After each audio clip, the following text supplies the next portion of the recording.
श्री सुशांत शुक्ला जी। माननीय अध्यक्ष महोदय, बहुत बहुत नमस्कार। मेरा आज का प्रश्न प्रदेश के शासकीय कर्मचारियों और अधिकारियों के पेंशन सुविधा पर है। प्रश्न का जवाब लिखित के रूप में आ चुका है, परंतु मेरा एक प्रश्न है कि पीआरडीएफ से 19,136 करोड़ रुपए का राज्य को प्राप्त होना है। इस राशि के प्राप्ति हेतु अभी तक राज्य सरकार द्वारा क्या प्रयास किए गए हैं और अभी तक राशि प्राप्त नहीं होने के क्या कारण है, कब तक प्राप्त हो जाएगी? अध्यक्ष महोदय, जो ओल्ड पेंशन स्कीम लागू की गई है उसके कारण केंद्र सरकार से नहीं बल्कि पीएफआरडीए जो संस्था है पेंशन रेगुलेटरी अथॉरिटी का, उससे कुल 19,136 करोड़ रुपए प्राप्त होना है। बट उसमें इन बिटवीन मतलब कोई एनपीएस को समाप्त कर देता है तो उसको तत्काल पैसा एम्प्लॉयर को अर्थात स्टेट के कंट्रीब्यूशन के लिए वापस पैसा देने की व्यवस्था नहीं है। जैसे जैसे कर्मचारी रिटायर होते जाएंगे उसके अनुरूप एम्प्लॉई का कंट्रीब्यूशन और एम्प्लॉयर का कंट्रीब्यूशन वो मिलता जाएगा, ऐसा प्रावधान है। केंद्र सरकार से नहीं बल्कि पीएफआरडीए से इसमें राशि प्राप्त होगा और कुल 19,136 करोड़ रुपए की राशि प्राप्त होगी। जब पीआरडीए के तरफ से पैसे वापिस ही नहीं होने हैं तो ओपीएस लागू करने का प्रावधान राज्य सरकार ने किस आधार पर किया है? अध्यक्ष महोदय, तत्कालीन राज्य सरकार ने एनपीएस के सिस्टम को समाप्त करके ओपीएस का सिस्टम लाया। कर्मचारियों के लिए कौन सा उनको अच्छा लग रहा था, कौन सा बुरा लग रहा था, ये तो अलग प्रश्न है। बट मुझे लगता है कि तत्कालीन सरकार की गिद्ध दृष्टि थी 19,136 करोड़ रुपए पर और वो चाहते थे कि वो पैसा को ले लिया जाए, उस पैसा को ले लिया जाए और उसको ख़त्म कर दिया जाए।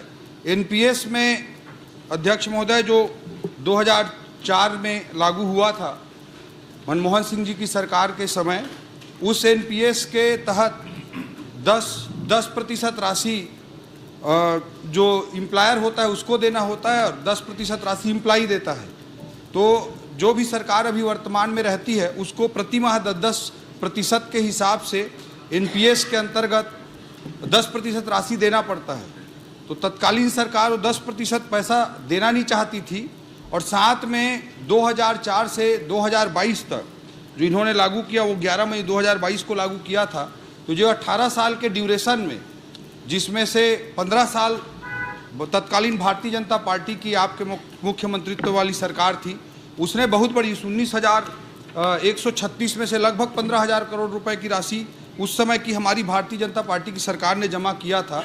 उस पैसा को लेकर के ये फिर से बंदरबाट उसका करना चाहते थे। इसीलिए इनको एम्प्लॉई के मन से कोई लेना देना नहीं था बल्कि गिद्ध दृष्टि थी 19,136 करोड़ रुपए पर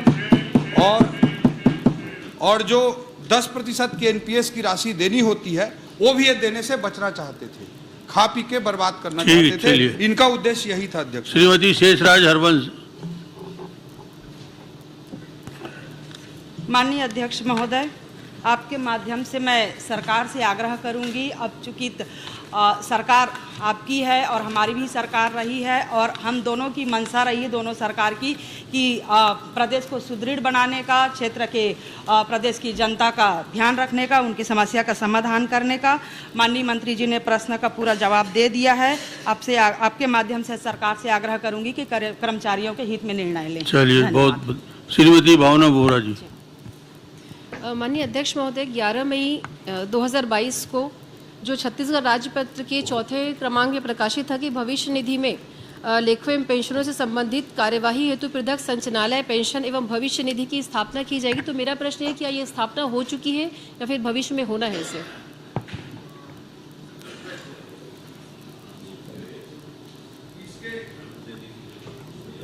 अभी तक इस पर स्थापना नहीं हुई है और इसके संबंध में अग्रिम कार्रवाई शीघ्र की जाएगी। अध्यक्ष महोदय, मेरा दूसरा प्रश्न ये था कि राज्य सरकार ओपीएस को जारी रखेगी या निकटतम भविष्य में एनपीएस की योजना वापस से, दोनों योजनाओं में से कौन सी योजनाएं निकटतम भविष्य में जारी रहेंगी? फिलहाल हमारी सरकार में ऐसा कोई मामला विचाराधीन नहीं है, जो सिस्टम चल रहा है वो चल रहा है। अध्यक्ष महोदय, एक प्रश्न और है आपके माध्यम से कि पुरानी पेंशन योजना लागू करते समय जो कर्मचारी सेवा रहते हुए मृत हो गए उनके परिवारजनों को ओपीएस में आने का विकल्प दिया गया था। उस विकल्प के तहत एनपीएस से प्राप्त राशि को जमा करने के बाद ही यह सुविधा चालू होनी थी। आज 1 साल गुजर गए हैं, ऐसे किसी भी कर्मचारियों को संबंधित पेंशन सुविधा जारी नहीं की गई है। क्या कारण है कि जो उनको नहीं दिया गया, आखिर ऐसा क्यों हुआ है? अध्यक्ष महोदय, तत्कालीन सरकार ने नियम बनाया था कि एनपीएस में जो उनका कंट्रीब्यूशन की राशि है उसे वापस करने के पश्चात ही ओपीएस को एडॉप्ट कर सकते हैं, ऐसा प्रावधान बनाया था। और एनपीएस के कंट्रीब्यूशन की राशि को उनके द्वारा जमा नहीं किया गया है क्योंकि पीएफआरडीए बीच में उनको पैसा नहीं देती है। तो पीएफआरडीए ने जब उनको पैसा नहीं दिया तो इसलिए उन्होंने जमा नहीं किया है और इस पिछली सरकार ने प्रावधान किया था, इस कारण से उनको प्राप्त नहीं हो पाया। अध्यक्ष महोदय, एक अंतिम प्रश्न मैं पूछना चाहूँगी। राज्य सरकार के पास जो पीएफआरडीए से जो पैसा आना था, ओपीएस के लिए पीएफआरडीए से जो पैसा आना था, वो कब तक आएगा और इसमें क्या कोई आगे प्रावधान किया जा रहा है जो पैसा पेंडिंग है उसके लाने के लिए? फिर से बोलिए। ओपीएस के लिए पीएफआरडीए से जो पैसे आने थे राज्य सरकार को, उसके लिए आगे क्या प्रावधान किया जा रहा है उस पैसे को वापस यहाँ लाने के लिए? जी, पीएफआरडीए से ओपीएस के लिए कोई पैसा नहीं आना था। जो एनपीएस लागू हुई 1 अप्रैल सन 2004 को पूरे देश में लागू हुई थी और छत्तीसगढ़ में 1 नवंबर सन 2004 को लागू हुई थी। उस तारीख से जो कर्मचारी रहता है उसका 10% का योगदान शुरुआती दौर में जाता था और जो एम्प्लॉयर है, मतलब रोजगार प्रदाता जो है अध्यक्ष महोदय, उसकी ओर से 10% राशि दी जाती थी। बाद में नरेंद्र मोदी जी की सरकार ने उसे बढ़ाकर 14% कर दिया है। तो ये भी दुर्भाग्यजनक बात है कि पिछली सरकार 14% की राशि को राज्य सरकार के लिए लागू ना करके 10% ही कर रही थी। तो ये एम्प्लॉयर का कंट्रीब्यूशन 10% और एम्प्लॉय का कंट्रीब्यूशन 10%, ये दोनों पीएफआरडीए में के माध्यम से एनएसडीएल में, नेशनल सिक्योरिटी डिपॉजिट लिमिटेड में जमा होता जाता है। चौधरी जी, मेरा आग्रह है जी, ओल्ड पेंशन स्कीम और न्यू पेंशन स्कीम, इस दोनों के बारे में विधायक गणों को एक नोट भिजवा दें तो सबको समझ में आ जाएगा, क्योंकि अभी ये सब कंफ्यूज्ड हैं, प्रश्न कर रहे हैं। तो आप थोड़ा से नोट भिजवा देंगे सभी को तो क्लियर हो जाएगा। अध्यक्ष जी, इसमें एक मैंने बोल दिया ना, एक मिनट, सबके लिए बोल दिया, एक मिनट, सबके लिए बोल दिया भाई। अध्यक्ष महोदय, इसमें एक छोटा सा सवाल और पूछना सवाल चाहूंगी। 3 हो गए, बहुत हो दोनों गए। जो राशि है एनपीएस की हो चाहे हमारी ओपीएस की जो राशि है, जो पेंशन जो योजनाएं हैं, उन दोनों में से कौन सी पेंशन योजनाएं ज्यादा बेनिफिट देती है? क्योंकि एक जो है वो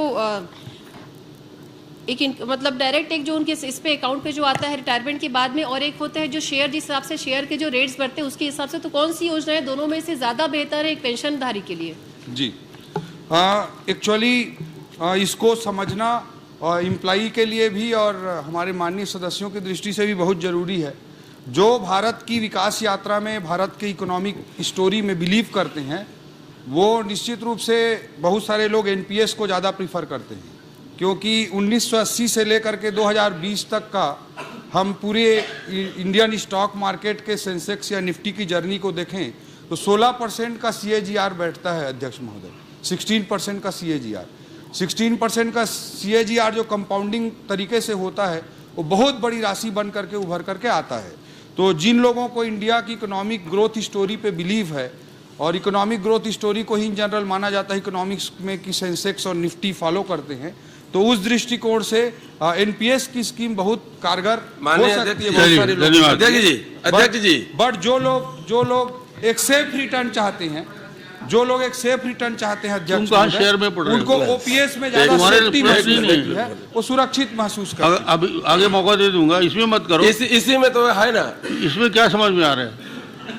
मैं कहा था कलेक्टर साहब ला जी, ग्रोथ वाला बात कलेक्टर क्या करेगा यार इसमें? ये भारत के शेयर है, घटा थी क्या बढ़ा थे कल वो पेंशन वाला। चलिए, तो एक ग्रोथ बढ़े झड़ेला, एक आप जो पुराना ओल्ड चला नया चला तेला बता दो। चौधरी जी बैठिए, और घुमा के जान बताओ, कलेक्टर बन के पेंशन और गरीब बन के पेंशन अलग अलग होते। श्री इंद्र साहब, धन्यवाद। आप देख रहे हैं दैनिक चिंतक। आगे की अपडेट के लिए बने रहे हमारे साथ। हमारे चैनल को लाइक, सब्सक्राइब और शेयर करना ना भूलें।